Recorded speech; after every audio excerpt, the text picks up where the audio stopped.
Chapter 26. Now the Ziphites came to Saul at Gibeah, saying, Is David not hiding in the hill of Hachilah, opposite Jeshimon? Then Saul arose and went down to the wilderness of Ziph, having 3,000 chosen men of Israel with him, to seek David in the wilderness of Ziph. And Saul encamped in the hill of Hachilah, which is opposite Jeshimon, by the road. But David stayed in the wilderness, and he saw that Saul came after him into the wilderness. David therefore sent out spies, and understood that Saul had indeed come. So David arose and came to the place where Saul had encamped. And David saw the place where Saul lay, and Abner the son of Ner, the commander of his army. Now Saul lay within the camp, with the people encamped all around him. Then David answered and said to Ahimelech the Hittite, and to Abishai the son of Zeruiah, brother of Joab, saying, Who will go down with me to Saul in the camp? And Abishai said, I will go down with you. So David and Abishai came to the people by night. And there Saul lay sleeping within the camp, with his spear stuck in the ground by his head. And Abner and the people lay all around him. Then Abishai said to David, God has delivered your enemy into your hand this day.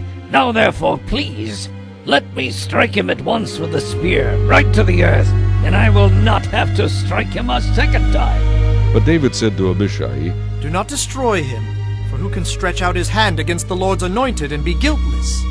David said furthermore, As the Lord lives, the Lord shall strike him, or his day shall come to die, or he shall go out to battle and perish.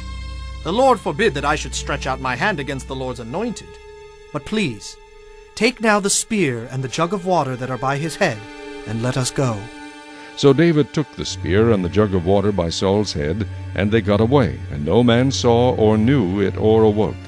For they were all asleep, because a deep sleep from the Lord had fallen on them. Now David went over to the other side, and stood on the top of a hill afar off, a great distance being between them.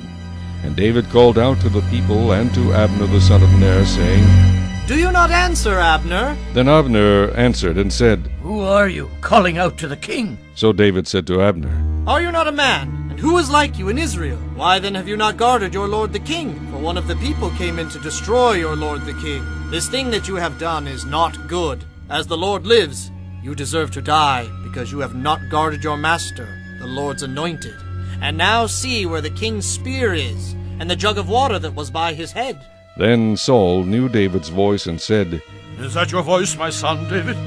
David said, It is my voice, my lord, O king. and he said, Why does my lord thus pursue his servant? For what have I done?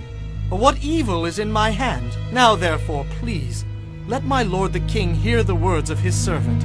If the Lord has stirred you up against me, let him accept an offering. But if it is the children of men, may they be cursed before the Lord. For they have driven me out this day from sharing in the inheritance of the Lord, saying, Go, serve other gods. So now, do not let my blood fall to the earth before the face of the Lord. For the king of Israel has come out to seek a flea, as when one hunts a partridge in the mountains. Then Saul said, I have sinned. Return, my son David, for I will harm you no more, because my life was precious in your eyes this day. Indeed, I have played the fool, and erred exceedingly. And David answered and said, Here is the king's spear. Let one of the young men come over and get it. May the Lord repay every man for his righteousness and his faithfulness. For the Lord delivered you into my hand today. But I would not stretch out my hand against the Lord's anointed. And indeed, as your life was valued much this day in my eyes, so let my life be valued much in the eyes of the Lord, and let him deliver me out of all tribulation. Then Saul said to David, May you be blessed, my son David. You shall both do great things, and also still prevail. So David went on his way, and Saul returned to his place.